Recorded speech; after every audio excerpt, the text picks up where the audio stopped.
The Institute for the Study of War has stated that the pace of the Russian offensive in Ukraine is steadily decreasing. Russian forces advanced by only 143 square kilometers in March 2025, the lowest figure in the past 5 months. According to estimates by the UK Ministry of Defence, the rate of Russian troop advancement has been steadily declining each month since November 2024.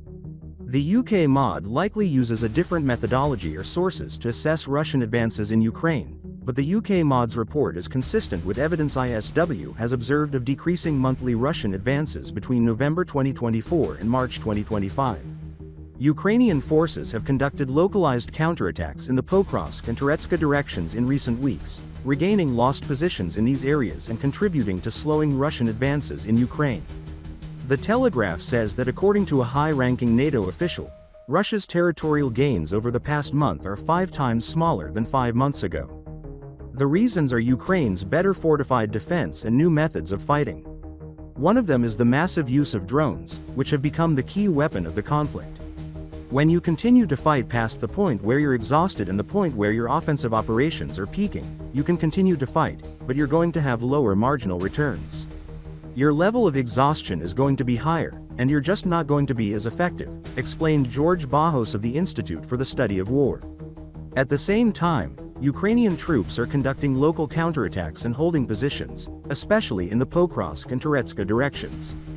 Drones are used not only for reconnaissance, but also for delivering ammunition, often in combination with artillery. Michael Kaufman, a senior policy analyst at the Carnegie Endowment for International Peace, said, "Drones are currently responsible for over 60% of daily casualties in the Russian Federation and are the primary means of stopping attacks in combination with mines and traditional artillery." Some Ukrainian units, in particular the 59th Airborne Assault Brigade, report that up to 85% of the losses they inflict on the enemy are caused by drones.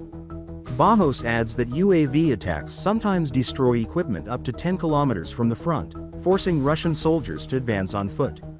ISW believes the slowdown in the pace of land being captured is partly explained by successful operations by the armed forces of Ukraine.